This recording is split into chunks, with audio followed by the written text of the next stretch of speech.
Any more questions before we any Oh, more okay. Yeah. I guess just to let your audience know that I am an accomplished interviewer, so I might end up flipping this conversation around if you're not careful. So Oh we'll yeah, no, see. that We'll see. that would be okay. I think they would probably really like that. But like, let's try it. It's gonna be a conversation because Yeah. this isn't even like a regular. Like usually when I want to talk to someone, I have like some very very specific topic that I want to talk to them about. But with you, I'm like, no, I just want to have you on the channel. So Okay. we're just gonna like be talking about stuff, So Okay. I'm just talking Great. about the current events.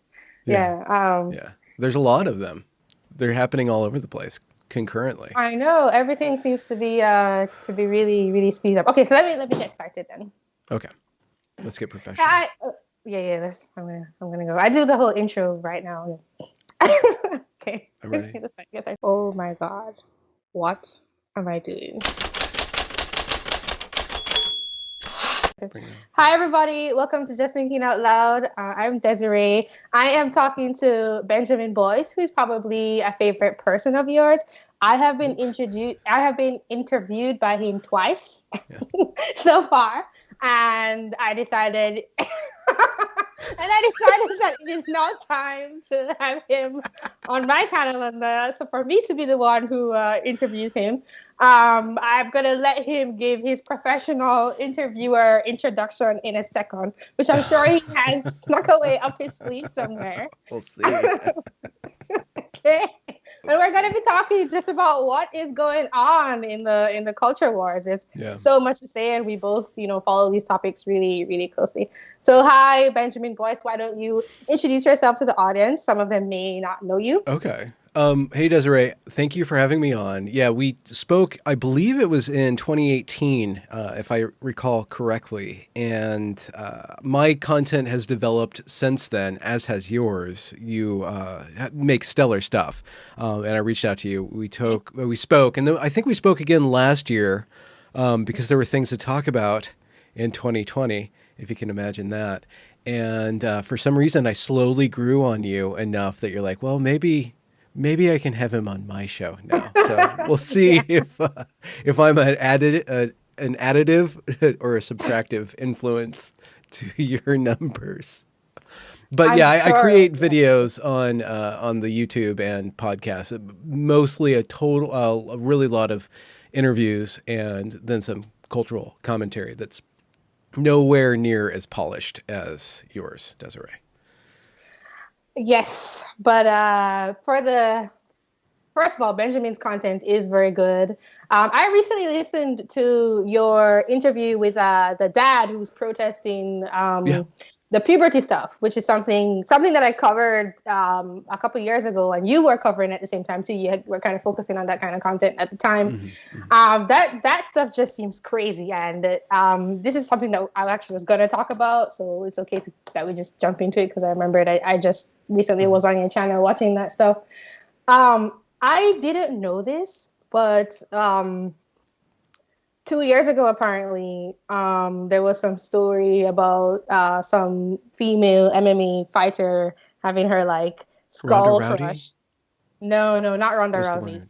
No, no, no, no, Okay, no. no. But Okay. this is just a story, just a Yeah. random one. But Okay. the thing is that there was some MMA fighter that like had crushed the skull or of like two female opponents of I don't know if I should say his or her. I just default to theirs unless there's a personal relationship. I'll go to theirs at this point. That's my Yeah, thinking I on mean, it. don't want to get my channel banned or Yeah, or something. be unintentionally rude. Because there's a lot of people who are policing what is polite right now. But there's Right, ideological reasons to resist those language games. I think, right, right, and right. if there's a personal relationship, I'll play along, and but if there's some questionable behavior or something like that, it's like okay, I'll just do they, Right, but I'm not right, going to right. reward you with what you want if you're not acting in accordance with society. To Right, some, right, right. there's a give and take, but that might be. I can see how that's a bigoted position, but at the same time, I've thought it through, so that's where I I am. mean, I just think it's like way too much thinking involved, Like, like that's what it's come to this thing where you have to be thinking, like, how exactly, like, you have to think so Yeah. much, and I feel like that's not supposed to be human interaction. Like you're not supposed to Mm. have to think that much. Mm-hmm. But that's just Mm-hmm. my opinion. Anyway, I guess I was bringing up that story because I was wondering if you had known about it, but it doesn't sound like you Yeah. do. Oh, Yeah, you did. that's a pretty famous incident with regards to trans women in sports. That's one of the outliers where in Right. an MME or MMA or whichever acronym is the proper one, the one where MMA. they just, there's a like hexagon and they're throwing each other around, I think. But I think Yeah. Joe Rogan even spoke about that and the power of the male physique over the female physique, specifically in hand to hand combat, is just like, okay, we can't deny reality to that extent. That's actually harming and doing brain damage to people at that point. Well, I guess Right. any sort of fighting's doing brain damage to each other, but Right. Right. Yeah. I mean, um, that I heard about that, and I was very upset, and I'm so late to that story, but I was really really upset about it. And then I just brought that up because I was remembering that you interviewed. I saw your interview recently with that guy. Okay, mhm. so since we started with the transgender topic, um, one of the first things that I wanted to ask you was just how the political climate has sort of shifted, and Hmm. how I would say that um, in topics that in terms of topics that I think you concern yourself with, those would Hmm. be the transgender issue and also critical race theory. Yes. And now that Trump is kind of gone and Yeah. Biden is in, and we saw some stuff with Biden with the transgender stuff, Yeah. and Within also the hours of critical race taking theory. office. Yeah. So, small question to you in this interview is like, what do you think about what's happened specifically to start with the transgender stuff? Well, that's really interesting. I interviewed a couple of women. Kara Dansky is one, and Amy, whose last name I can't remember, and I think she might actually be semi-anonymous, anyways. But they are a part of an organization, or they're working with an organization called Women's Liberation Front or Foundation. It's Wolf and Women's Liberation Front. That might be a little more radical than they actually are, but they are very radical feminists. And Kara's a lawyer, and she had some opinions about Biden's executive order, which is really interesting. One side note that Biden is basically a dictator. He is ruling through executive orders, which is something that he, of course, criticized Trump about. But the way that our administration and our government's going is like actually into actual fascism right now, but with a corporate smiley face. Anyhow, that's a sub note. But this executive order will have some. We don't know exactly to what degree it will have an outcome or to what extent it will erase sex, but what it does is start to convert within the law, or at least the federal government, the language around gender from something that's based in sex towards something that's based in this thing called gender ideology or gender identity. And so the question is, well, what is gender identity? It's always very hazily defined, even within law. But you can make some arguments, or they've made some arguments, that probably one of the most obvious ways that that will impact our society is that schools, let's say, will lose funding if they do not allow male-bodied individuals who identify as female into female sports. And so we'll see how, on a state level, that will be resisted, on a municipality level, that will be implemented or resisted. But that's one area in which, for example, underfunded or let's just say economically marginal females can use sports as a path to higher education and therefore to a career through grants and stuff. If trans women or male-bodied individuals identifying as female take that opportunity from the women, then that's not really fair. And one interesting thing about the transgender issue is that it's kind of about competing rights. There's this whole gender ideology, which we can get into, which is just fascinatingly nonsensical, totally nonsensical. It's like literally the emperor not only doesn't have clothes on, but he's off his meds and he's babbling about all this stuff, and everybody's just supposed to take it seriously. But the the ways in which it impacts women and the ways in which it impacts trans individuals is that these two groups are kind of at odds. And they're both using kind of very similar rhetoric. The radical feminists talk about the patriarchy, or kind of are situated theologically or philosophically against this structure that oppresses them, and they use a lot of oppressed dynamic. A lot of the rhetoric in feminism has been built out of this kind of pseudo-Marxist, we are trying to wrest our rights from this structure that oppresses us. And, that victim mentality is involved in that. And I think that this is causing, and the transgender rights activists, which are not necessarily the best examples of trans individuals. So there's a lot of different people. And then there's the people who represent trans people. They use a lot of this victim oppressed rhetoric too, and they weaponized it against the women. And so it's just this really weird nest of competing rhetorics and competing rights for or this competition for rights. And yeah, so we'll see to what extent, things shake out. Okay. Um, oh, geez. Yeah, I was thinking when you were talking that I should have taken a note, but I didn't No, that's take a okay. note. I'm a little So scatterbrained this morning too, so we'll just let the audience know that we're just kind of circumambulating around these topics. yeah, no. I think I like that vibe. It makes sense. Um, you were talking about these the Wolf, this particular organization. Yeah. Um, I don't know if you were continuing to talk about them just now, or if you were just talking about transgender stuff in general. I But yeah, I thought you were trying to make a specific point about I them. was. I did. Okay, yes. I forgot it. And thank you for Okay. reminding me. They're Yes, yes. organizing a women's march. This is really interesting. And what's interesting is this point. This women's march that they're organizing is against Biden's EO, is to protect sex-based rights.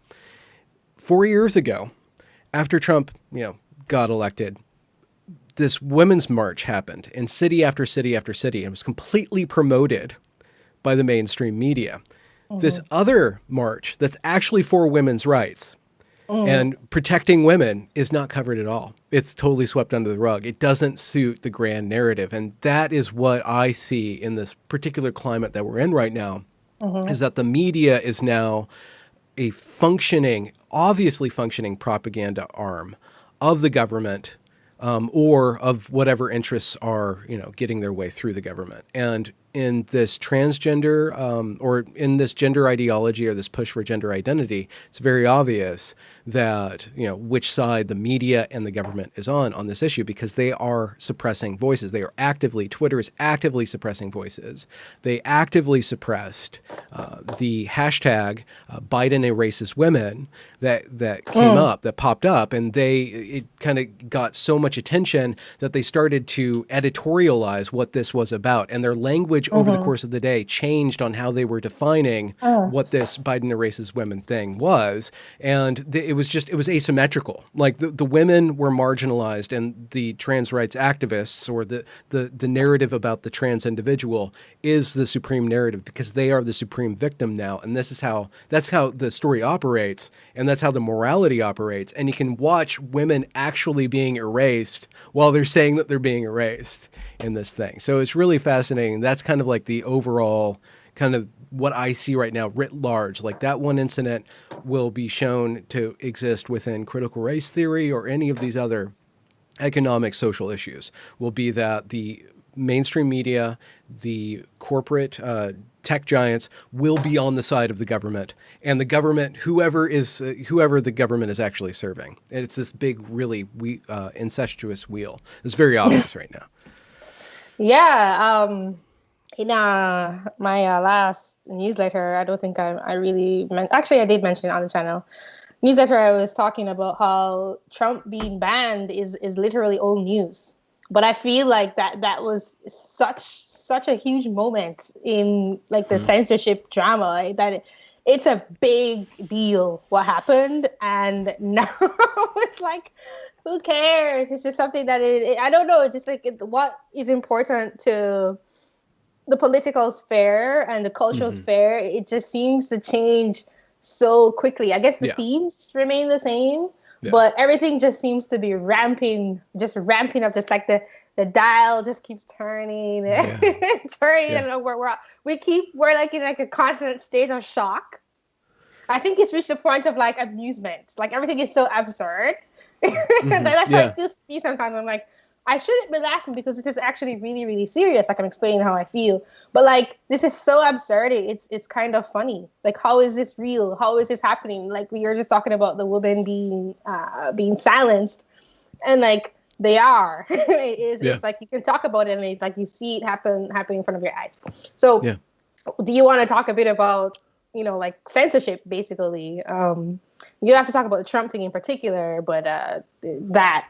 Well, you brought up something interesting that we're in a constant state of shock. And I wonder to what extent we do that to ourselves, because we are seeking stimulation through social media. And once Trump got elected, I watched Facebook specifically. I was not on Twitter until after my event happened that launched me into this virtual realm as the person that you see now, which would be the Evergreen State College protest, which we can either cover or just not cover.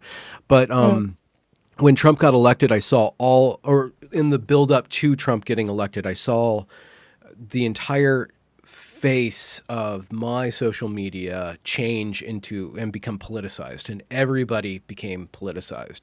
And I was embedded in very, I guess, liberal kind of social climbs on the internet, and I watched my ability to actually have a critique of Hillary Clinton just get smashed. And like, you can't even, as soon as you start to criticize her, I watch, well, you're a sexist white man, and that accusation would just be whipped out. I'm like, this was novel for me. It's totally standard now, but I'm like, something's changed here. We've lost our ability to communicate and to be connected. Now we're connected rather than to individuals, or at least just photos of individuals and the simulation of the life of another person through their Instagram, through their, witty little aphorisms or whatever that happened to them that day, those boring posts. Everything became political. Everything became charged.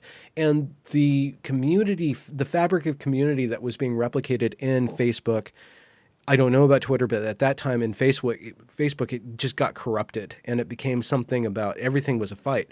And now, I'm in a different realm now. I'm not just a user, I'm a content creator. So I have a different relationship to social media. And because I'm willfully crafting an identity here, I'm crafting something that people can pay attention to and that people can trust. Even if I get snarky and tricky sometimes, like I want to create somebody who has a certain personality and a certain, not gravitas, but a relationship to the audience that's stable and that they know me. But as somebody who's unknown on the internet, there's a different playing field. There's a different dynamic. However, that all said, thank you for letting me ramble. But That's okay. to what extent has social media allowed us to become addicted to the stimulation of a variety of different feelings? Like outrage is probably, the standard one, but there's all these other emotions that we are feeling, but they're all simulated emotions, and our brain is really good at tricking us into perceiving something that's actually not immediately real to us and then imagining that we're there, like Charlottesville or the Capitol attack, both of which are made much more important than those riots that caused $2 billion worth of damage last year. Those things you're not supposed to even put those two things on a scale. But I'm more attenuated to watching Black Lives Matter, not the organization or the meaning of that movement, the actual meaning, but the movement that happened in the name of Black Lives Matter. I watched that happen on a very small scale and go terribly, terribly wrong. So while that was happening last year, I had to control my emotions, my anxiety, even though it wasn't happening directly to me. All those riots and all of those really weird religious ceremonies that people performed of the washing of the feet and the bowing down to people based on their race and stuff like that. That really that had a very immediate impact on me, and I had to sort out like, well, is this actually happening to me, or am I uploading my care and my personality into something? I just had to maintain awareness of my groundedness and my rootedness. And social media causes us to kind of upload all of our feelings and our sensitivities and our empathy into a realm that's much more fast, much more unstable. And so to what degree are we doing it to ourselves? Are we overstimulating ourselves? And are we on this treadmill of, when there's a quiet day on Twitter, do we not feel a little empty inside? Are we not seeking out that next thing to argue about and post and share? So. Yeah. No, what you're talking about is a good question. I don't know if you were asking me in particular, or if you were, kind of just mentioning your response to what I said, but I do have a response to what you said. Respond, damn it. So I talked about this a little bit when I did a review of that documentary, The Social Dilemma, where they were talking about how social media apps are designed. Okay, I have not seen that. I need to see that. I've been boycotting Netflix since that very cuties? Questionable cuties. Yeah, I know. You know how I feel about that. So we talked about that. By the way, this audience, if you haven't seen, I made a video on cuties, which was prompted by Benjamin asking me to define what innocence was. So that was actually prompted me to make a video on cuties. But you might find that video interesting. I enjoyed that. I enjoyed that you kind of took that question seriously, because just for a little bit more context before we go back to The Social Dilemma, Cuties is a movie that's about coming of age story about 12, 13-year-olds, I think, maybe even 11-year-olds, and they're highly sexualized in the movie. And that might be contextualized correctly or incorrectly, but the question is, why do we respond negatively to the sexualization of females or of children? And your argument was that we want to protect innocence. And then I'm like, well, what is that? And why is that important? And then you really followed through on that. Yeah, because you were like, you should stop everything you're doing. This is really important, because I've asked a bunch of people and they couldn't really answer these questions. I was like, all right, I am up to the task and I really care about this topic. And it was, you'll find out. I hope we've hyped this up enough, but you will find out if you take the time the people listening to this, if you take time to go watch the video. But back to the social dilemma thing. Yeah. So just to respond to what you said, I think that humans have that ability to feel themselves with stimulation, and social media is just like a modern version of it.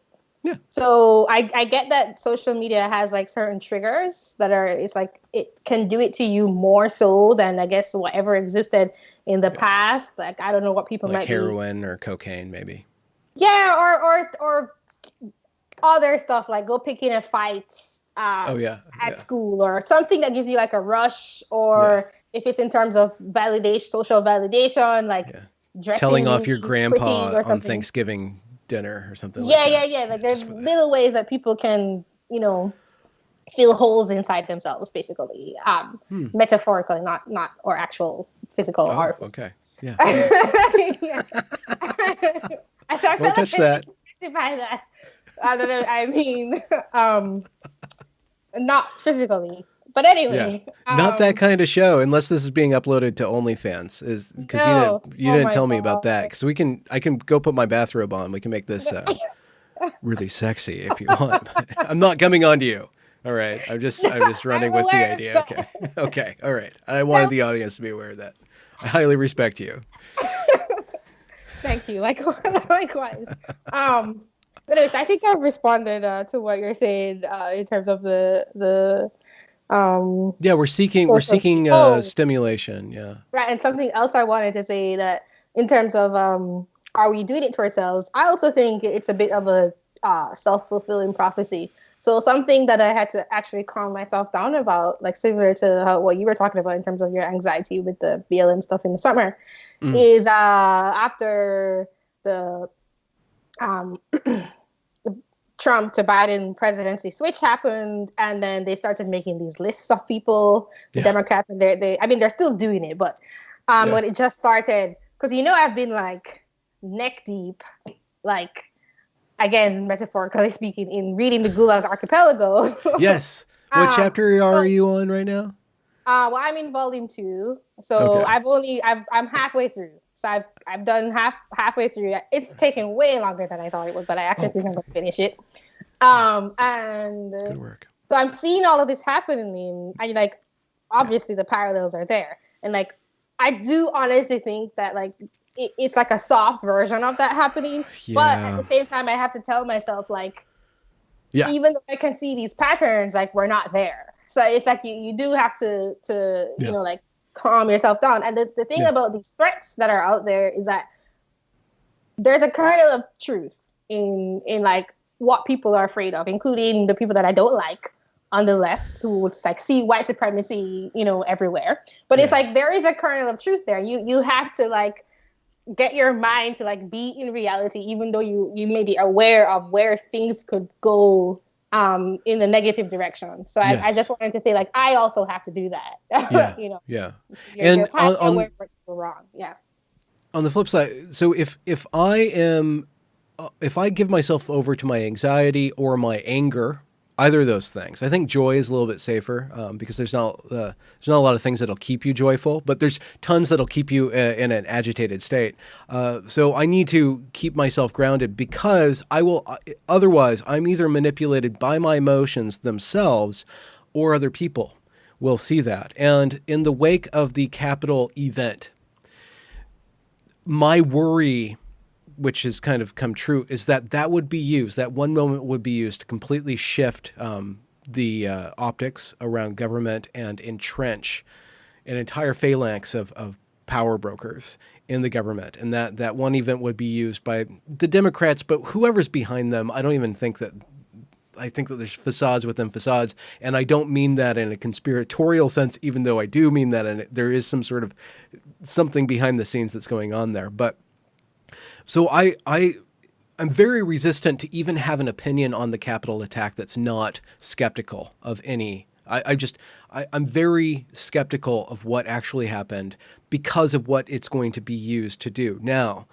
So there's what I'm trying to point out is that I'm resisting a narrative, which means that I'm not actually in that moment of resisting the narrative, anchoring myself to the truth. I don't even really care about the truth. I care about how the truth is going to be used. So I'm very skeptical and resistant to any sort of, any conception of the Capitol attack that would be used by the Democrats to entrench power.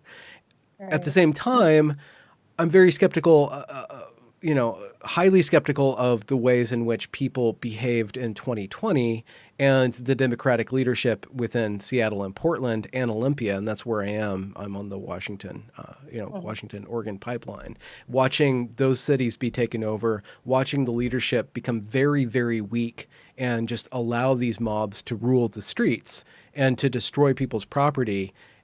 For the sake, and I'm very skeptical of why they allowed that to happen, other than to get Trump out of office, and because their rhetoric changed as soon as the administration changed. And what I'm trying to say is that I know that the truth's out there. Truth's very important to me, but I'm also, I act in a narrative fashion too, that kind of sets aside the truth because I'm more concerned with the way that the truth is going to be used than the truth necessarily, which might be kind of postmodern and might be kind of something that could cast me into a negative light, for people who are really into the truth. And not that I'm not into the truth, but when it's politicized, I'm very skeptical of narrative warfare. I get what you're saying. That's interesting what you just said in terms of maybe you're using the postmodern framework to inform how you see events happening, or at least just be aware of how I'm acting, right? And just kind of admit that, I'm playing a game too, which doesn't have truth as the highest value. Right. Because you're concerned about the entrenchment of government power. So you're Let's say that using events to I guess manipulate the future timeline. That sounds so like Star Warsy or something, but it's true. Like that is what I think politicians seek to do. I mean, maybe it's what everyone seeks to do. It's just like you see it on a grand scale with people who actually have the power to let that play out. Yeah. So since you talk about the Capitol riot being used by politicians to frame their narrative or to solidify what they're trying to say, I cannot believe that they I mean, like, people really, really, really think this. And it's weird for me because I saw the whole like Stop the Steal thing build on my Twitter just from the beginning, with that Ali Alexander, who I've actually met in person. And then I saw that, and then seeing that, and I understand that, yeah, there were some people who are like that, which is the thing about the truth, is that you always see like a tiny bit of it, but there's a lot more going on. Yeah. It's crazy how that turns into AOC, who I want to talk about in a second. You can't go there. Alexandria Ocasio-Cortez, not just use an acronym, calling the whole thing as like a white supremacists trying to like take over the Capitol. Like, I don't even understand how you go. I mean, I do actually, but like, I don't think it makes sense. You know, it's like you're calling so many people who have, I would say, possibly legitimate grievances that I don't even know, and I'm trying to actually figure that out, but I'm not going to do it on YouTube. Well, there's 50 million or 50,000 people there, right? I think that's the number. There's a lot of people there. They're not all white supremacists. I don't know what the number is, but it's a lot of people. And yes, they are not all white supremacists. And this is a simplification of the story that goes on both the left and the right. But I do think it's more dangerous when the left does it, because they call people evil. So that I think that has more danger to it. Where it's like, no, I say this so often, I'm just repeating myself, but stories are just generally complex, and like politicians and just people tend to simplify them, and it's just like, it's not reality. Like, like everybody wasn't there for exactly possibly the same reasons. Everybody didn't do certain things to the same degree. People who like actually breached the Capitol, they probably didn't all have the same things in their minds. So I'm giving a comment here, and I didn't actually ask a question, but I was just commenting that I think it's like crazy how she did that. But talking about AOC and about using events to manipulate the timeline, I think that sounds cool, so I'm going to keep saying that. Her and the other Democrats crying on the House floor, like, I was just like, what is going on? Like, what is wrong with people? Like, is this a drama? Like, what are they doing? Like, where's the professionalism? Like, they were talking about like Trump, and I agree with this, like, not holding that his like position. They're not the president, but it's like politics, you know, not like sanctifying or respecting the sanctity of the position. And like, they're not doing that. Like, why are you crying? Like, giving your testimonies, and like let's just talk about that, because I was just like, what? Okay. It's stupid. Whoever did that Capitol thing, it was so stupid. It was the worst possible thing to do. And it played right into their hand. And there's so many different levels to it. But I was just trying to think, well, what if, like, under what conditions would the Republicans like go up there and start crying? You know, and would they not be obviously manipulating everybody? AOC, Representative Cortez, I guess we could call her. She released a TikTok video that went through the whole thing and made herself out to be very victimized. And I was very skeptical of that. One, because she released that 3 weeks later, and she had been on the attack, and all of a sudden she switched tones. So it was like, okay, we're going to do this other game plan. It's very obvious that she set up the conditions for people to watch more people cry. She was like kind of the front runner. Okay, we're going to cry now. And then everybody else cried after her. I think there's like some very deft coordination going on with that, but it's very obviously manipulative. And how do you say, listen, you might be scared. I respect you being scared. I respect you for standing up and speaking out about being abused. And she kind of went into her sexual harassment or abuse. And I don't mean any disrespect of that, but you're a politician. Everything out of your mouth, well, you know, half the things out of your mouth are lies already. We know that you lie. So not only are you, not only am I questioning you, I'm going to question you no matter what, but you're doing something where if I question you, I look like the bad guy. You put me in a position of being an asshole by having to question you about this, about your fear, about your scaredness. And then she tacked on that sexual harassment stuff. So it's dirty. It's a dirty way to play. And if they're going to go there, there's no, like, how do you even the playing field? If they start crying, then what does the other team do? Like appeal to, laugh at them and laugh them off the floor? Like what's the correct response that actually plays well in that game if that's where they're going to take it? That's a good question. And it's funny that as you were talking, I was thinking, I don't respect that. So when I saw all of that happening and her sharing her story, I see it as being manipulative, especially as I think as a woman, if I'm allowed to say that. And I called it emotional You're more dribble. than a woman, Desi-Rae. I called it emotional dribble. And the reason I call it that, like, first of all, I get upset. You don't see that, which is what I'm about to say, because like that's not the time and the place for it. Like, yeah, I'm not gonna like come on my channel like bawling my eyes out. So like why would I do that? Except be emotionally manipulative. So I didn't respect what she was doing.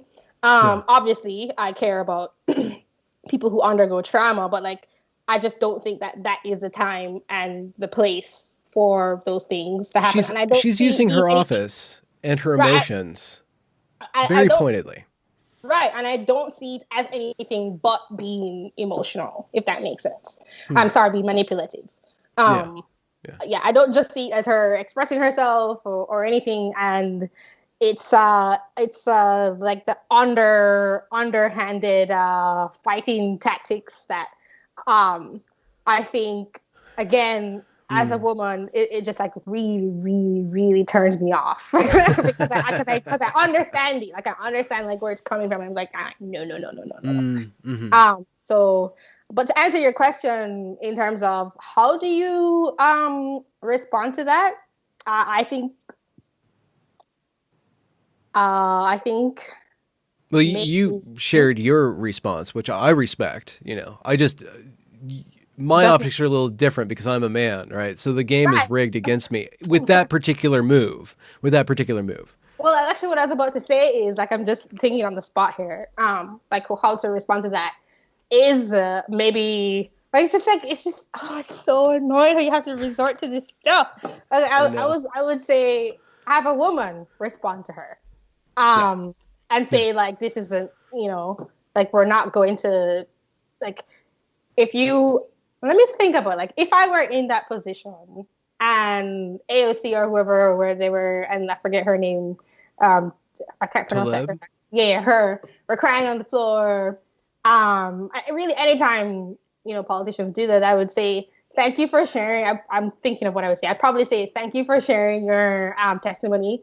Now, could we get back to like the topic at hand and like maybe we need to reconvene to discuss, like get back to the actual topic. Like I'd probably say something like that because this is something different. So I would try to separate her emotions from the event, but I would also be very clear to say thank you for like sharing like what you had to say. But like now we need to like reconvene because this is like a separate thing. I think that's what I would do. Well, I'm speaking in my head. Yeah. If I recall correctly, they actually set aside time specifically to talk about Congress members' experience of that. And there was just a whole line of people that they set aside. That was the topic at hand, actually. To cry into the microphone was something that they planned to do, and they said that that's what they're going to do. Not exactly, but sharing experiences about the Capitol riot, giving testimony was actually the thing. So it's just... Sorry, I'm a little enthusiastic. So maybe another way to go about it is that we can't hear any more of these stories because it's not fair to everybody else. Like maybe like play their sympathy card. Like this isn't fair. Like why is your story so much more important than I don't know all the other people who were there, all the other representatives who might want to have something to say. We simply don't have time for that. Yeah, something like that. But it's it's really something interesting. making it so that it's like they're the bad guy emotionally, basically. Yeah. Well, again, being plugged into Twitter and watching, there's two things happen when something happens. There's the event, and then there's the response to the event. So sometimes I'm responding to the response, and watching the relationship of that event to the response. So with regards to Representative Cortez, her, you know, which program was she using? TikTok or whatever? Instagram Live was, I think, where Periscope. she first talked Okay, about Instagram what Live. happened to her. I think it was Instagram Live. Yeah. And then on Twitter, there was like those 2-minute snips and then this huge response. And the response was so emotional. The response to all the members crying in Congress. Like if you look at the responses to that, it's like, I'm brought to tears watching that. I'm crying. Like everybody's crying, everybody's crying, everybody's crying. And there's like this huge contingent that's basically calling itself liberal or on the left or Democrat. They are so freaking emotional. And you just watch them kind of flurry around with No, but you see, whatever thing you drop in there. They're like, okay, which emotional response are we going to produce out of that? There's like but this blob of emo. I'm sorry to interrupt you, but like I really No. don't like the way it's like they don't monopolize being emotional. Like everybody is really emotional.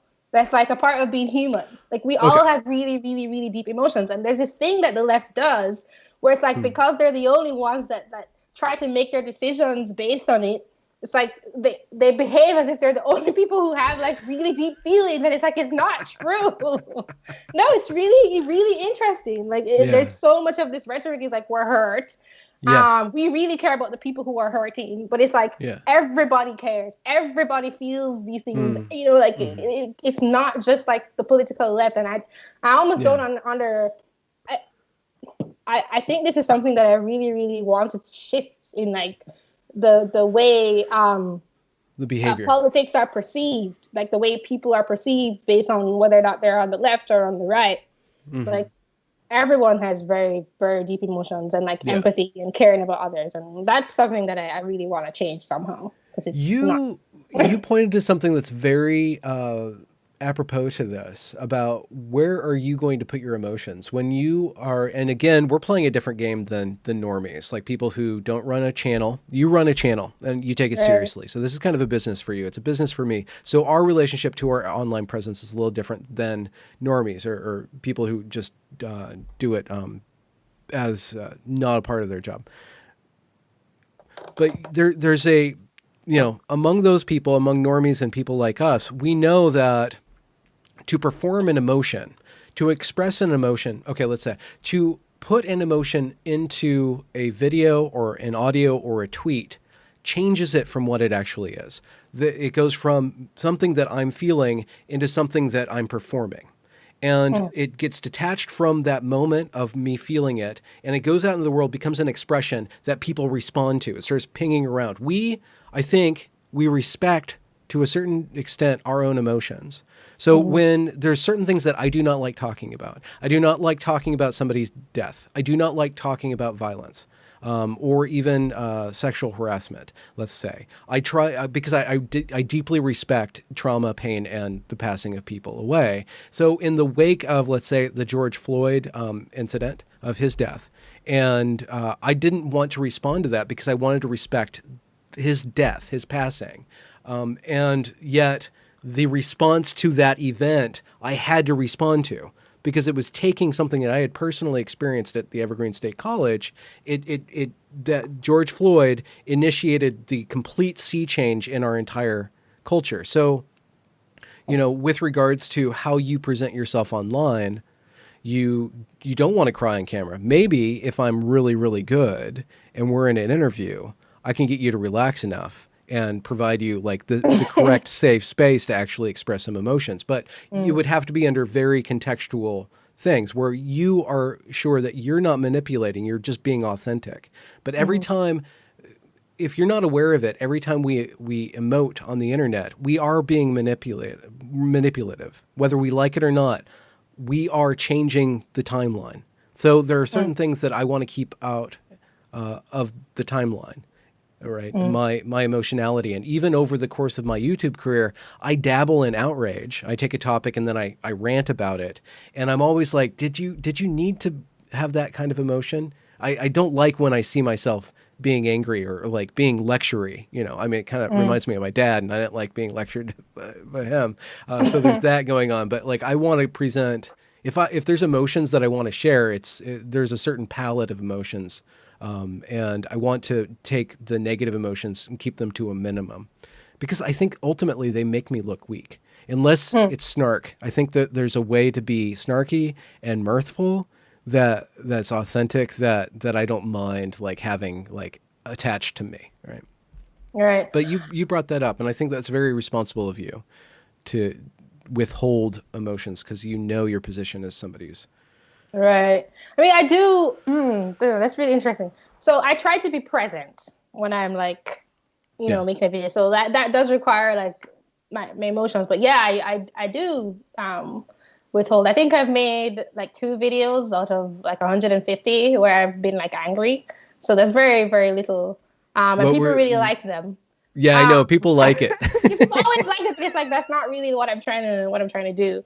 What were the topics? Do you remember? Yeah, well, I remember one was it's called In This Country, America. And it was that one Sarah, however you pronounce her name, Rao, that like second generation Indian American woman who like goes Around. on about like the white She hates patriarchy white people. forever. She I know hates them it's like so it's just like much. blatant racism, and I was so upset because I don't remember what she was saying, but I was basically saying it was some response about like America is not that terrible of a place, like compared to Yeah. what? Like you're calling America like racist compared to what? So it was just me ranting about that, basically. You know, People love it.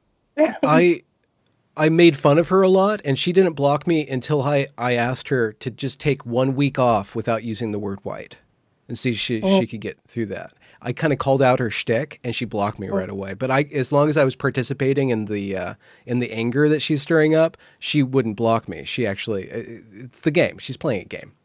Right. All right. But it So does I have think real consequences in the way that people perceive, and people who are following her are not playing a game. They're getting indoctrinated in that. There's a lot of people. right. Well, I think there's a bit of psychology that we're talking about, which I don't think we meant to, but we're going there. So let's go there. Let's go. So we're On the we're fainting couch discussing with Benjamin what's and it? Desi-Rae. Right, I'm right. just mocking us. No, it's okay. You can add the background effects. Go ahead. so, so we're talking about politicians crying on the I guess the House floor, the Senate or Yeah. floor, whatever you call it. Yeah. And if Psychology. you right, psychology. So one thing that is clearly going on that I've kind of touched on is the left, the Democrats, um one framing themselves as being like morally virtuous. We all know that they do this, and we all know it's false. They're hypocritical, just like everybody else. Yeah. I know, only I haven't experienced it, but I know because of what I know of the history of America that the right, in terms of the evangelical right, also did this at one point, where they were like the morally pure ones and blah blah blah. But No, they would totally do it if they were dominant. They would totally do right, that. but right. So it's just this is just what people do. They're hypocritical, right? Yeah. And like they try to And power hungry and want to impose their morality on everybody else, or their worldview. right. Yeah. And it's also very, very clear that it works. So not only do people want to be morally, present themselves as morally virtuous, whereas their enemy isn't, but people respond to that. So when they are, the Democrats are crying, in this case, crying on the House floor, and they're presenting themselves as a victim, they are painting, I don't know, they're like tapping into, we've talked about this before, actually, some psychology, but this is not what I'm trying to focus on. But they tap into some kind of psychological thing in humans where you want to protect someone who has been morally wronged and hurt. So this is a good thing, but this is obviously what is happening. Yeah. And I guess what I'm trying to get at in terms of the psychological aspect is trying to take it away from the politics and thinking about it in like a more familiar environment. So I don't want to get into my life, but I was hoping we would. You see, no, I try to keep a boundary, which is very Oh, okay, obvious okay. I'm sorry. sometimes. Yeah, But I will a I little bit. No, no, respect it's that. okay. I Okay. will a tiny. Well, not really, but Just one I'll story? just Just one talk. personal story? um, no, maybe I don't know. I'll just say what I was going to say, and I'm sure Okay, people will be okay. able to glean stuff from it. So if you're thinking about taking it this context of psychological painting oneself as a victim, manipulation stuff, away from say the politics of something more familiar, I think a lot of us know what it's like. Often, I would say, like in your most personal environment, so like with your family, some kind of primary relationship. Um, Understanding how not necessarily abusive, but I would say sometimes it would be in an abusive like situation, someone can use their emotions, um, just basically doing what the Democrats are doing. So the reason why I'm bringing this up is maybe the way to approach dealing with that is the same way that you would approach it in like a personal situation or a more familiar situation. I'm going to figure out what I'm trying to say. So it's like we're trying to understand how to deal with people being emotionally manipulative on a Yeah, political scale. And yeah. like maybe the approach should be like, how would you deal with someone who's being emotionally manipulative um, on a personal level? So if I try to think about that, which I'm doing on the spot, Yes. the best way would be first of all to keep my own emotions in check. So Mm. to be able to like, well, obviously one of the most important things is boundaries. So being able to distinguish what is like my emotion from what is someone else's emotion, and being able to understand that because someone is like really, really, really hurt, I can't necessarily see clearly if I'm just seeing it through their veil of hurt. Yeah.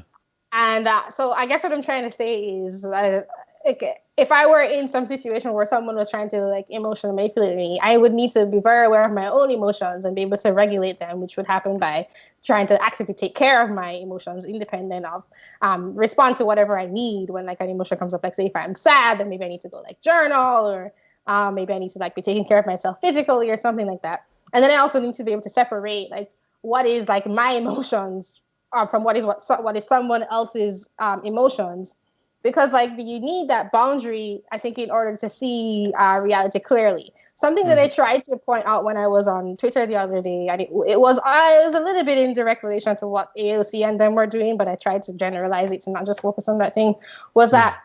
that validating someone's emotional feelings is very different from um, taking stock of what is reality. So someone can be reacting to some event that happened, and they can be very, very much in pain, and like you want to sympathize with that, but that's not the same as taking stock of reality. And I think that, okay, so I can see a little bit where my mind is trying to tie this stuff together. So I think that you can't take stock of reality if you don't have that boundary between someone else's emotional experience and basically everybody else's, including your own. Hmm. Um, so I don't know. Was there something in there? Because I think I just said whatever I was trying to say. You spoke to that concisely. It's one thing to deal with the manipulator or manipulators. It's another thing to deal with the manipulated. So, with regards to Twitter, and Twitter's just the way that the world works right now. And sorry for anybody who doesn't know anything about the app or doesn't care for the app. There's a lot of things going on there, but it's just kind of a section of reality. It's a slice of life. It might not be representative of our society, but it's actually shaping our society with regards to how businesses interact. They respond very quickly to negative press on Twitter, and very small, loud people on Twitter can actually change the timeline. They're doing that, Mhm, but mhm. the ways Manipulate in which, timeline. Sorry, yeah, they're manipulating the timeline, sounds cooler. and Manipulate. we're it's like we're I'm working on that sorry. one sentence. That is like the entire Take care. encapsulation of this. How do we manipulate the timeline? How is it Oh, being manipulated? maybe I should But call this video manipulated timeline. Sorry, I'm like really into this phrase. Okay. if it's one thing you were talking about. We're talking about how do we deal with just for example, Democrats just crying on the floor. That's one thing. How do we deal with all of those insanely emotional followers who are just like virtue signaling how tearfully they are responding to AOC's ultra dramatic thing that actually turned out to just be somebody walking into her room and yelling, right? A few Right. blocks away. I mean, the narrative itself, how do we fight against other people being emotional?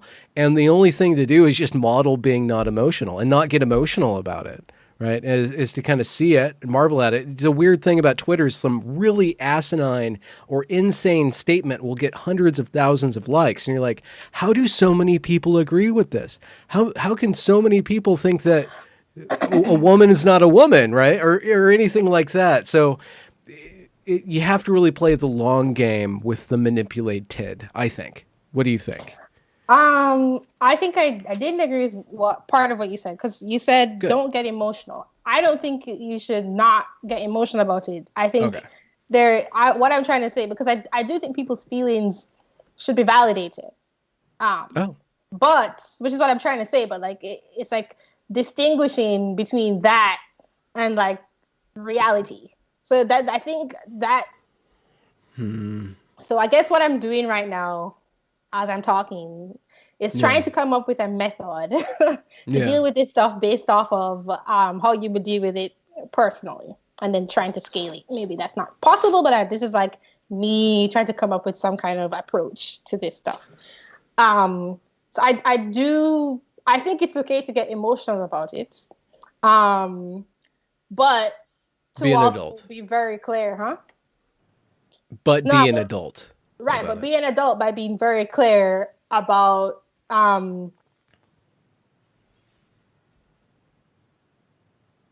distinguishing between people's feelings and reality. So maybe if there's a way to get people, I don't think someone's even going to listen to you if you don't validate their emotions. So there's also, I also actually would like to, because I care about people's feelings, but I also don't think anything you're trying to do will work Yeah. if you don't, care about people's feelings. But then it can't stop there. There also has to be the added bit of, okay, I know you feel this way, but, and also your feelings aren't representative of objective reality, although they are how you are experiencing it. If that makes sense. So I don't know. I don't know how to do that, but I think that's what I think is um, some kind of possible solution. And I Have feel you ever unshaky saying that, but like that's what I'm thinking. Have I yeah. ever? Have you experienced any moments in your career being kind of a figure in public intellectual, I which you know can't people say call you're me not that. because that's what you are. Sorry, People that's what call you me are. that. I'm like, okay. Nobody ever calls me that, but it's because I'm probably not that intellectual. Anyways, have you seen the ability? Have you ever watched somebody, or have you read a comment maybe of somebody changing their mind based on you, or changing their behavior from left to right, let's say generally, or from a more emotional state to a more clear-headed and put together state? Because that is really essentially, I think it's you. I mean, it's your brand for sure, but it's very you, that you're very put together and you think things through and you try to find a way to contextualize the emotion and the reality and then process the whole thing to Right. what effect, I guess, to have a better understanding of the world and act in the proper way. I'm wondering if you've seen anybody respond to how you are insofar as it has changed them or bettered them in some way. I have. Because maybe there's a clue there. Maybe there's a clue on this method, like that you're already doing it. I definitely have. Um, I so I've had people comment that they just made me think. Um, sorry, I made them think. differently in a subject. I've had people explicitly say, "You changed my mind on this topic." I see like in the comments. I've also, I think, which is related, had a lot of people say, "Thank you for like explaining your points without like being mean." Like I've seen that a lot. I also People have appreciate had your politeness. Okay. people do, yes. I also have had people um, calm down a tiny bit. Usually, this is on Twitter. um, Mm. Usually because I'm not mean back, and I try not to be. I mean, I also don't want to be because Yeah. something that definitely happens to you. You start to have, well, to me at least, and I think it has to do with having more compassion for myself. It's like you have more compassion for other people, so you don't want to Mm. be mean to people because you just realize like it's hard to think about in the moment if you're upset, but when someone is Yeah. upset, like that, they're not in a great place. Like when someone is like angry or whatever and like yelling at people, like they're not in a good place. So I don't really want to feed into that. Yeah. Even though I may want to object to it. Um, Yeah. so I guess I've definitely seen it, and I don't know exactly what, but I would say probably me trying to be nice. I think that I do actively try to do, and I'm actually trying to make a video about it. I actually recorded myself, but I feel like it's so cheesy. Like, am I really gonna put this out there? Oh But no. I think I am. So I guess I can give a hint of it. Like, I just want to put a video about like love and being loving towards not just other people but towards yourself, because I try to Mm. come from that place, and I think it Yeah. affects how you interact with others. But I think it's so Yeah. cheesy. But I think I'm going to I make a video about No, I it. think it's important. I did a live stream the other day, and I was playing around with this idea of equity, because I think that critical race theory and what's called equity, inclusion, belonging, diversity, and anti-racism, I think that whole nest of ideas, there's some very corrupt things going on behind those words. But I try to speak out about that, and I got some resistance from somebody I know, a public school teacher, who disagreed with me. I said that equity is basically equality minus liberty. It will Mm. it will have a second, some sort of governing centralized authority will go through and redistribute our life. So we're giving up our freedom for the sake of fairness. Just to be clear, that's what it is. That's what I think it is. And a public school teacher responded to me. She said, I totally disagree with you. Equity. When I set up a class, I try to assess all of my students' needs and try to bring them all together towards equal opportunity. And so within education, equal opportunity is actually equal outcomes, because if education is the opportunity, then everybody has to start at the same level when they're out of education in order to all have the same opportunity, right? So even Wait. equality Sorry. of Who said that? Are you saying that, or did that person say I'm what you saying just that. said? I'm saying that the way that it works out, if you have equity in education, which is equal opportunity, like this is just the logic of how it works. If equal opportunity is our goal as a society, right, which we all agree on, Right. and education is the most fundamental way to get ahead towards opportunity. Education equals opportunity.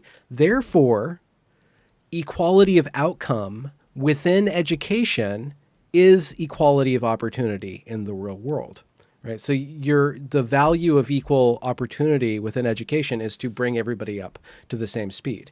Now, my main point was that this individual that I know, that I care about, and that has a really good heart, was taking the idea of equity and using it to redistribute her time to try to make everybody have the same opportunity through her class. And I was thinking about equity as a value is basically just charity. And on an individual level, it's absolutely essential for us to pay a little bit of extra money or donate our time to those in need and try to do whatever we can in even small ways to bring up those who are behind. On an individual level, it's absolutely essential. Once the government or a centralized authority takes over charity. It reduces everybody. An institution, a bureaucracy, any organization doesn't treat individuals as individuals. It treats individuals as units, and it can only see socioeconomic status and maybe your gender or your sex. Whatever information goes into the machine. The machine crunches the numbers and then tries to spit out an equal outcome.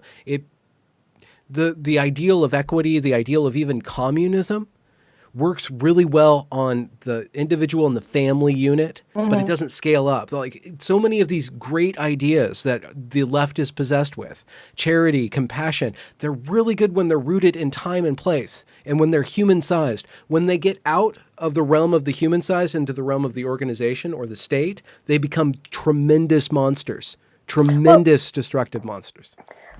Okay, so you said something that is very similar to something you said earlier. So you said these ideas that the left has, charity and what did you say? Well, charity and what? the ideas that animate them are actually really good on a human level. Right, but I But when just they want to point scale out. up, they get I just want to point out again, like the left. That's not a thing of the left. That's like a human thing, and Yeah. I'm not like it. But Well, you yeah, said but those it, are but the this is things that something. are animating them when we're watching them be manipulated. It's those human-sized Okay, emotions that are getting inflated outside of the realm of the human-sized. So, not to say that the right doesn't have those or isn't animated those or express those in a right. different way. I'm just saying in response to how do we deal with the manipulated, you kind of see what's manipulating them or what human-sized emotions are they're being tugged along with, and compassion and equity and all that stuff is So I hear what you're saying, okay. but so this But the charity and compassion thing, but I'm not quite so sure that is what's manipulating them, because maybe okay, so I agree with you that like those emotions are being pulled along, but I also think that it's about power. So once you're involved in the government in it, I yeah, think that you're attempting to have power over other people. Now, I guess I can't say that the compassion and just for example, charity and compassion are tools that are being used by the desire to have power yeah. over other people, or if the compassion and charity are, I guess, so big that, oh, you know what? Maybe I can answer this question. Or the compassion and charity are just so big that people are being unaware of how using the government to do it leads to having power over others, and then Yeah. bad things go from there. But I just realized, and actually maybe I can answer this question a bit, because I used to be more lefty leaning when I didn't really think about politics. So I do know what it's like to be pulled in by those arguments. Yeah. So I try to think about like what was I thinking. So I think I've only mentioned it a few times before, but I just think I didn't think deeply about it. So for example, being in Jamaica, if I had heard anything, and I see it now with some of the people I know in Jamaica, anything about like the Black struggle, blah blah blah, I would have been automatically sympathetic to it, or I was, because I didn't understand. Like I didn't like now I like go and look at the data and da da da. But when I was younger, I took a sociology class and I heard about neocolonialism, blah blah blah, and I thought, oh, this makes sense. But then I was just introduced to new ideas, and then I just looked a bit further, and I was like, oh, I changed my mind. So that's all that happened to me. I just looked and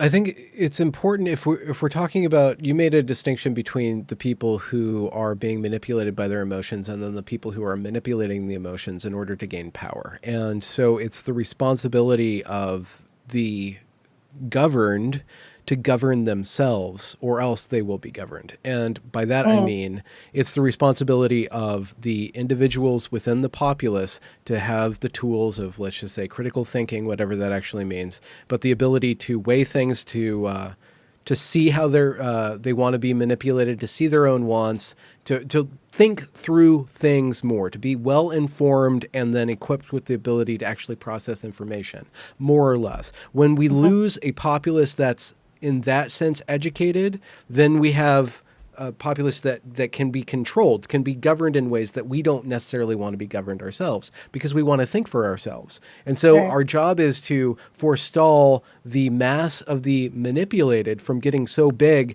that we are forced to be manipulated along with them. Because we are now governed, and those people have ceded more and more of their mind power, their volition, their freedom, to this very compassionate government that's going to, weed out all the Trump supporters to keep everybody else safe, or whatever, this dystopian endgame that we foresee, but that might not actually be the outcome that's going to be at the end of this particular manipulated timeline. Yeah, I mean, something else to think about is like this stuff has always been going on, and we've made it this far, like Yeah. humans. Um, and I don't really know how to answer these questions that we're bringing up. We're kind of answering them, but in my head, I'm like, I feel like I Yeah. don't really know. I just see the problem, but I'm not quite sure, Yeah, I think you live your answer very well, and that's what attracted me to your channel in the first place. I saw somebody who was like actually engaging with things. I'm like, oh my god, thank God that there's other people like this out here. Let me get her on my channel so I can get some of her mojo and do the work, that in my own way. So I think that you're somebody, I'm somebody. Most people are people who want to live out their values more than actually have an answer. And ultimately, the lived answer is much more important than the thought and spoken solution. Mhm.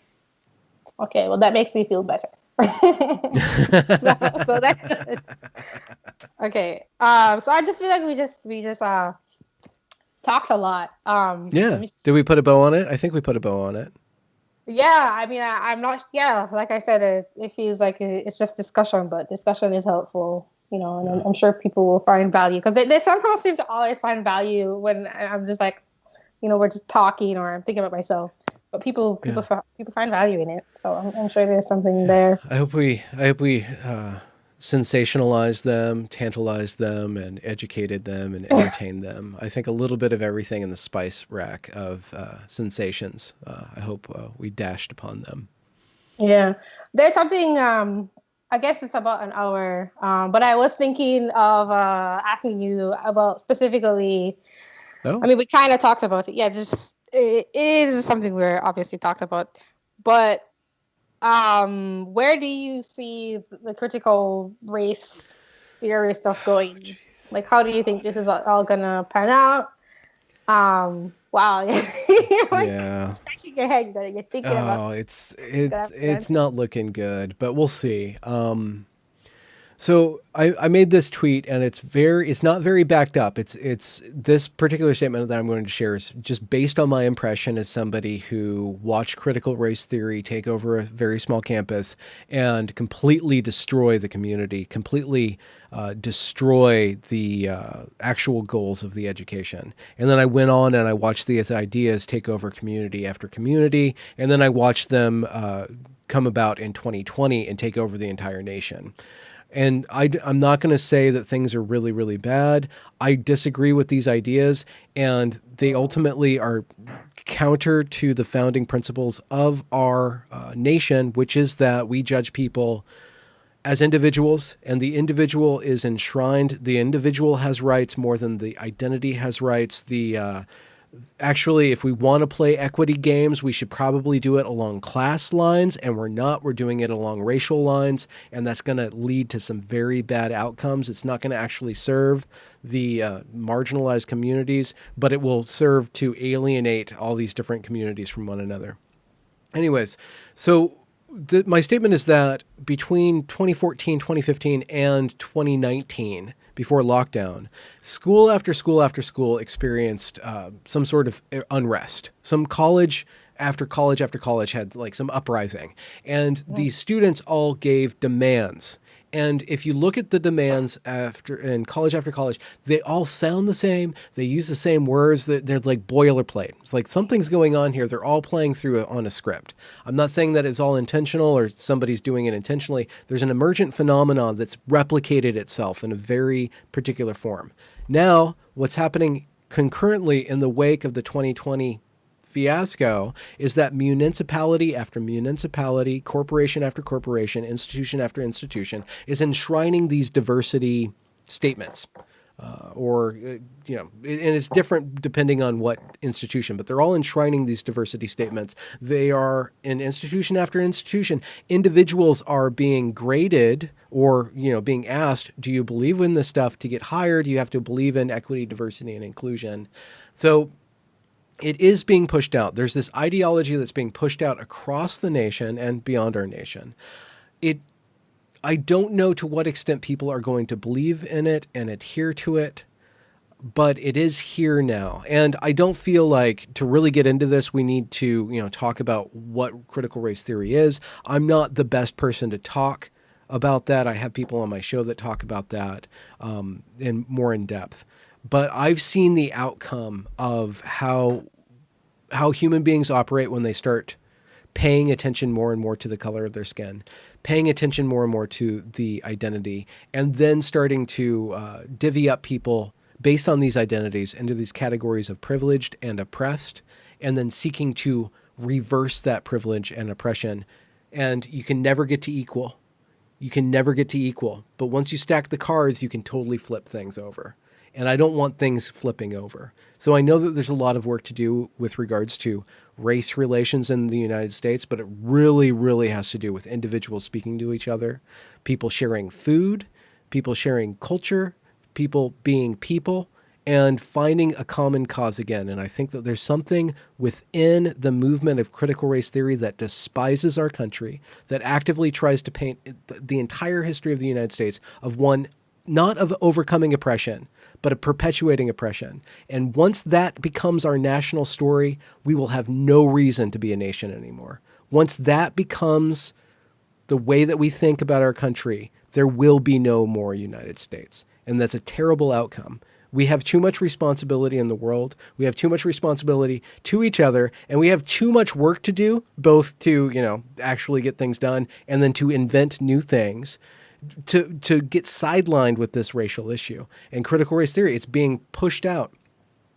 And I don't know to what extent people will resist that. So individuals need to resist that, to call bullshit, to ask why do you think that discriminating based on race will, what outcome do you expect will occur once you start to intentionally discriminate based on race? Just ask that of your corporate HR trainer or whatever like that. And show up to your municipal school boards and ask questions, and show up to your local governance and participate in governance, and make connections outside of Facebook or outside of argumentation to really foment like understanding of people as people, not as identities. And we have to do, there's a lot of work to do. If we don't do it, I think things can get really, really bad. I think things will be bad to a certain extent, but maybe not terrible. Maybe not terrible. But I do think it'll at least stall us, put us back about a decade. I think we have a generation of lost people that we're going to have to work on reining back in. So we've lost time in whatever race and progressing towards, like fixing the environment, all these other issues, making better technologies, to fry our brains in more scintillating manners and stuff like that. That's kind of my spiel. I hope that kind of had some grounding in it. What do you think? I completely agree that seeing people as individuals and individuals interacting with each other as individuals is really, really helpful. I also think this ties back into what I was saying earlier in terms of how you try to deal with I guess it was people being emotional. How do you respond to people being manipulated by emotions?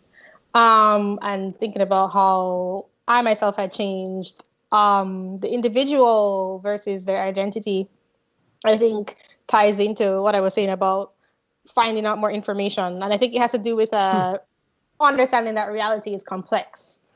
I feel like a lot of things keep my mind keeps finding these patterns in different conversations I've been having recently. And just recently today I was talking, someone was commenting, and I'm sure people say this all the time, so it's not like an original thought or anything, but that our minds find it very easy to simplify situations, to try to simplify it. So we try to make things black and white or turn it into good, evil, Yeah. etc.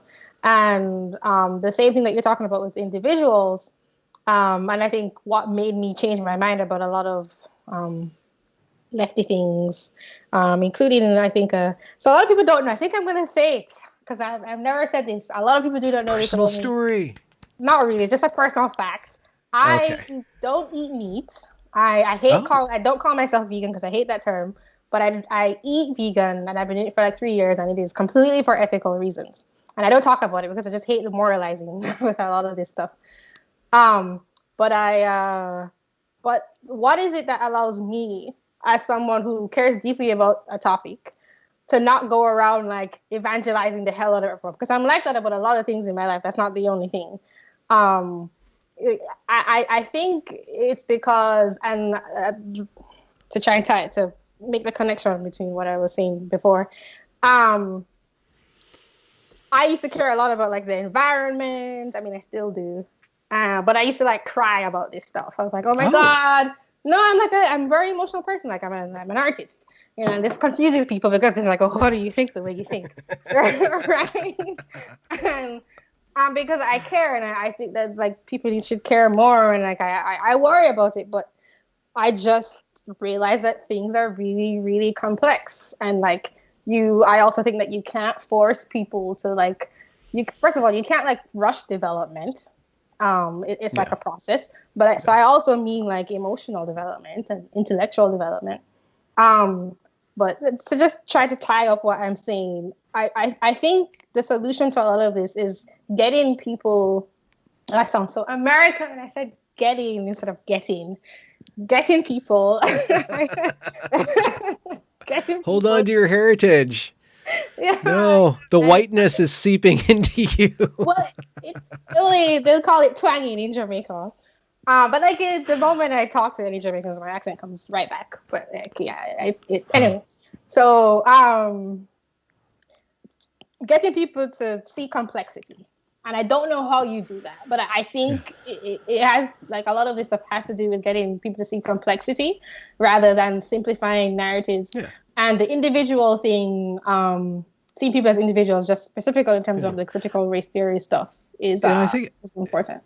I think it's really difficult in this time. It's really simple though to talk about like simplifying things and being simplistic. If you have a sense of humility, you gain a sense of stability because you understand that you start to understand your actual boundaries. When you have humility, you start to understand your boundaries, and then you start questioning things, and that ability to kind of be relaxed because you kind of know your place allows you to start to look at things not necessarily completely objectively, but to start to look at things in more flexible manners because you're not rushing to certainty because you know that you have you have enough certainty in yourself to not have certainty about everything or be completely certain. And so you can start to be flexible and stuff. Modeling that and kind of championing that. And also humility allows you to say, okay, I might be getting more emotional than I need to be, or I might be responding emotionally here. And I need to understand that things are smaller. I'm smaller than the environment. I'm smaller than the Capitol riot. I'm smaller than 2020 going up in flames, smaller than a virus. You have a sense of proportionality that comes with humility. I really do think that humility, followed up by curiosity, are some of the two greatest tools to deal with the information economy, to deal with stimulation, because you put things in their place. And then you can kind of go hunt around and start playing with ideas and bringing more positive stance towards whatever information you're coming across. Yes. That's my And spiel, my yeah, value spiel. I agree with you, and I want to add, um, uh, going back to the psychological aspect of this stuff is, um, being in I guess, fair-based state of mind. I think also affects our ability to say have humility, not jump to conclusions, and you're like a lot of our of emotional manipulation stuff is because of activating fear in people, like people being afraid of, I don't know, Okay. white Fear. supremacists, or I don't know, Trump sending people to Communists or jail, whatever. or communists, or like, and I mean, it's something that we all have to deal with, because like our fear is there for a reason. It's like how we evolve. And yeah, I guess I just want to add that, getting people, I guess, showing people the right way. You can't really get people to do anything. How to not be coming from a fair-based frame of mind, would be helpful. Well, it's not sustainable. High emotionality is not sustainable, which is, I mean, go back to what we spoke about earlier. It's like there's a lot of evidence that people who spent the last 4 years in a state of panic are now completely shutting off their brains and just letting this new administration do whatever. So, like, they kind of exhausted themselves, or they're so trained on certain emotionality that they can't actually see, or they don't even want to see, or they're just checked out about that stuff. So if you do maintain or regulate your emotions, then you actually can spread them over time and spread your attention over time, and actually like participate as an adult, like over time, in a, kind of a boring bougie way of just getting up to work and having a schedule and building a life, and then trying to, from your position of increasing stability, also increasingly stabilize the planet or the world or the politics, and or at least not respond to the instability in a way that causes more instability. So I think instability, emotional overreactivity, it's not sustainable.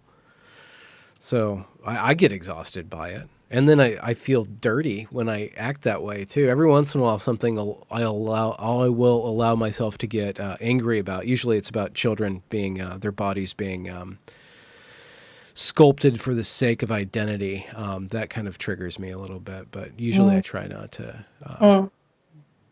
draw Um, upon that well. Even though, like you said, like when I do get yelly, like portion of my audience like really enjoys likes it. that. Like Yeah, I know. finally, you let off some steam. So it's okay to be that every once in a while. Um, oh, man, you say something. I wanted to say something. I'm gonna try to remember it.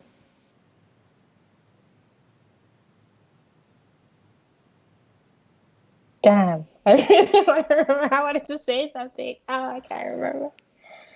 Um, could you like very briefly like restate what you just said? Because I wanted to respond. I forgot it, but the director of Tokyo 2020 just resigned because he said that women talk too much. What?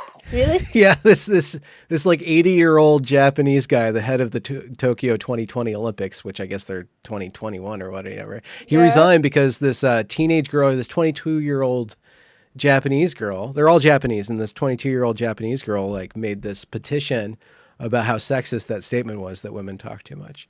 And she got like 150,000 signatures, and he resigned, and they hired a woman who's participated in 7 Olympics previously. So that's just like something that popped up in my feed. Does she have like whatever experience is needed, like It seems like she's got a lot administratively of or whatever? experience. Yeah, the I replacement. guess. Yeah. I remember Actually, what I wanted to say.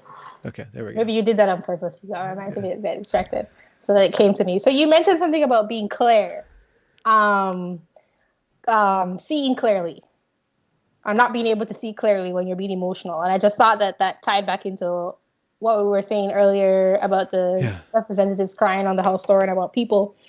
You literally can't see straight when you're crying. Like literally, like your ocular functions deteriorate when they're spurting salt water everywhere. So just on that level, for like watching out for tigers and like Trump supporters, like you want to keep your eyes not too dry but not too moist. So Right. But you also can't you also can't uh like suppressing your feelings is not oh is yeah, also you also can't do yeah, that either. So the only yeah, really way to clear your vision, metaphorically speaking, is to go through your emotions, but mm, not allow your emotions to completely define reality. Like they define how you perceive reality, which can yeah, teach you a lot about yourself, yeah, but that is yeah, not the same thing as reality itself. And you can get a sense of that by being able to understand that your experience is subjective because you understand that other people may see it differently from you. So being able mm, to, I think, to draw those boundaries that allow you to see how other people, I guess, subjectively experience the reality, and then you can see that yours is different. So you learn about yourself through seeing how yours is different from others. yeah. But you have to go through your feelings. But yeah, you can't see clearly. You can't see clearly when you're highly emotional and like or population like us people, I guess, in the American political cultural sphere is highly emotional, and so Yeah. yeah, right now it's America is in trouble, and like maybe Mm, that's okay. Like maybe that's okay. That's just part of the timeline. But yeah. I think it's can't see important to clearly. go through phases of this. It's inevitable that this kind of stuff happens. It's just you want to forestall those emotions from actually establishing structures that will decimate the population or at least completely hamstring us as a country that's unified. E pluribus unum kind of thing. Hmm. What do you think is what do you think of the idea that this is going to be depressing? This is Dun, just dun, the dun. fall of like the America. It's just inevitable that civilizations rise and fall, and Okay. this is just the beginning stages of that decline. Well, I mean, so there's this concept of decadence. And I go through decadent phases in my life where I drink too much or I eat too much or I just kind of lose my grip on being an efficient individual. And I'm not that efficient anyways, or even just, I can't tie it into creativity. Maybe I I get can tie what it you into mean. Yeah. creativity. Maybe I go through phases of my YouTube channel where I just get really negative or I look at the dark side of things and then I kind of get worn out by that and I go through different phases. Our society's going through different phases all the time. There's different ways of looking at decadence. There's moral decadence. There's fiscal decadence. There's all these other kind of forms of people just not being responsible with their limited resources. Be those limited resources financial or material, as in like trees and water and stuff like that, or even moral. I think we have moral resources. We have so much. Sorry to go here. We only have so much sexuality.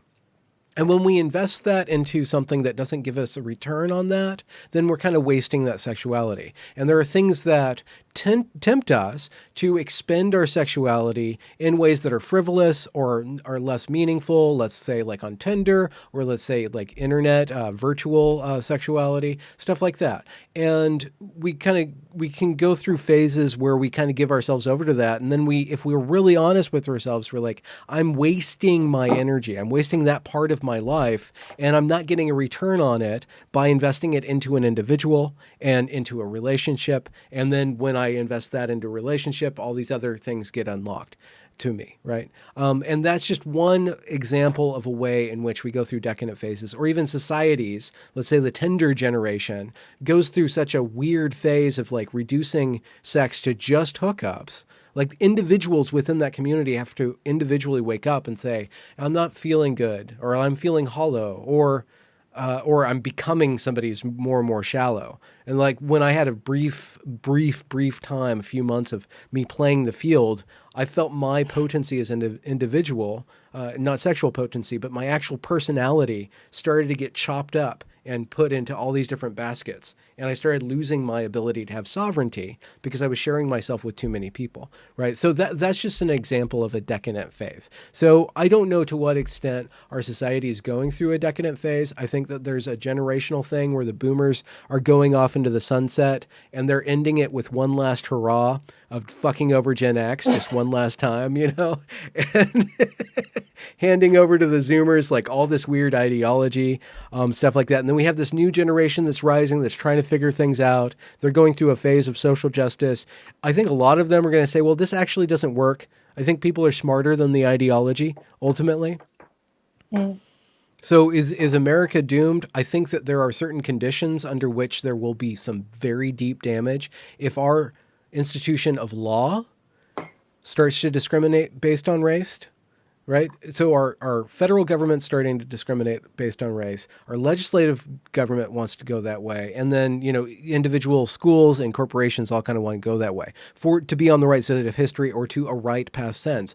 If people start to complain and do lawsuits about being discriminated because they're a straight white male, and those straight white men are no longer represented under the law as equal, if that happens, then we enter into a state where people will say, you know, this government no longer works and we're going to secede. So if the law doesn't hold up, I think that will be a very bad, very, very bad thing. So we'll see to what extent this critical race theory, this racial stereotyping, this assigning people privilege and oppression points, how far that people will live that out on a corporate level, on a municipal level. But once those lawsuits start happening, and if people aren't treated fairly under the law, that means that the Declaration of Independence, which I think in like the first paragraph says, you know, when a government no longer serves the people, it's time for the people copy of it. Yeah. I think I can literally look at it. Hold on, 1 second. Yeah. I haven't finished reading this thing. I keep telling myself I'm going to. Yeah. When in the course of human events,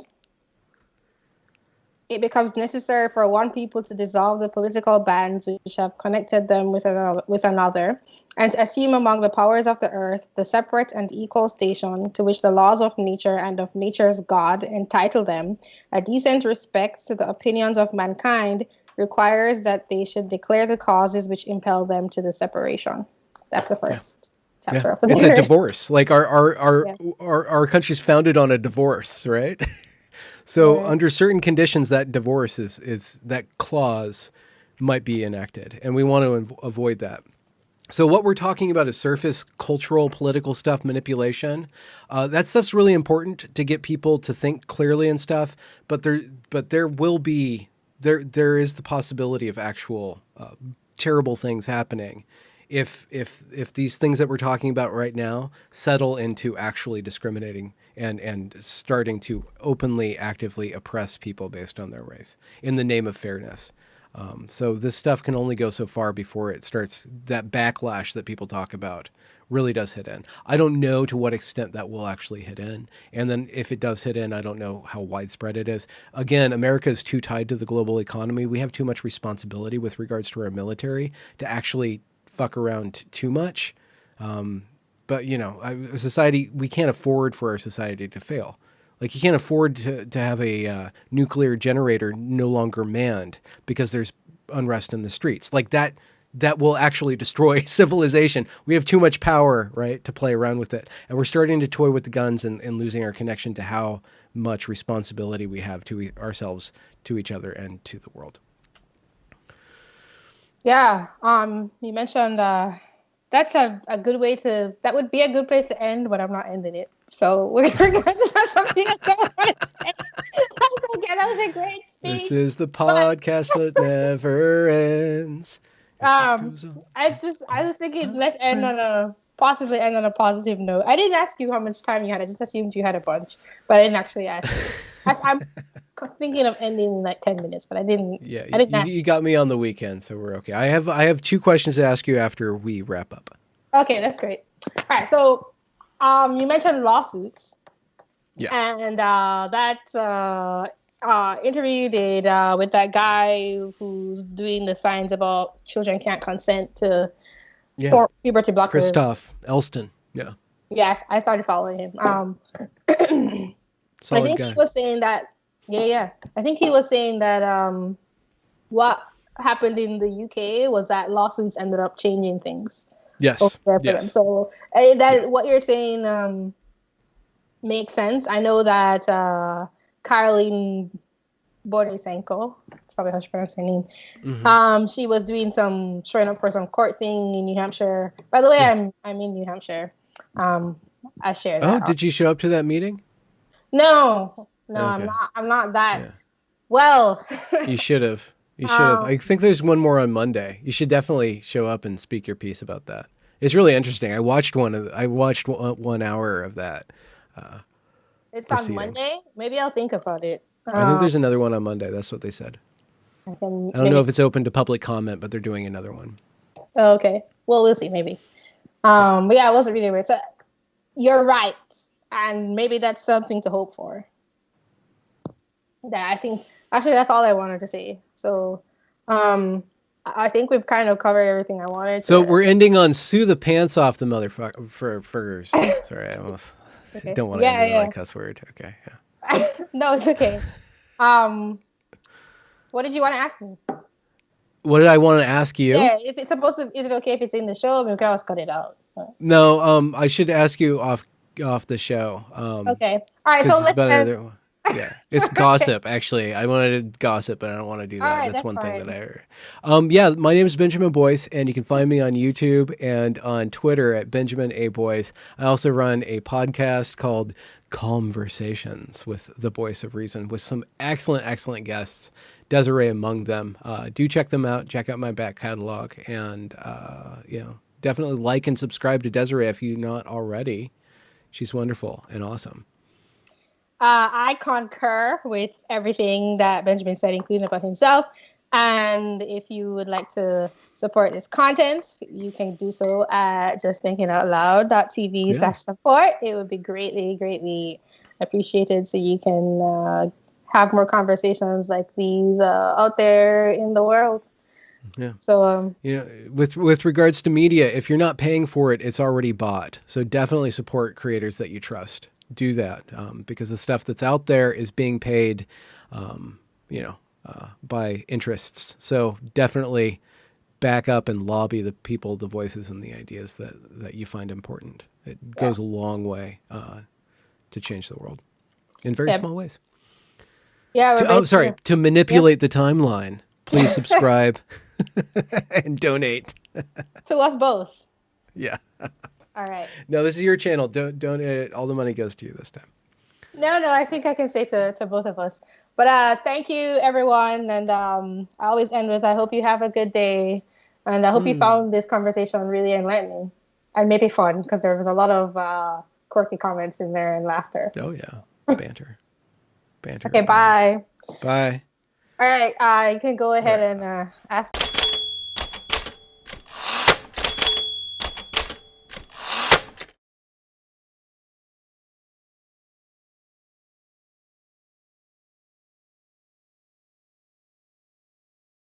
All right, you can go All ahead right. and ask.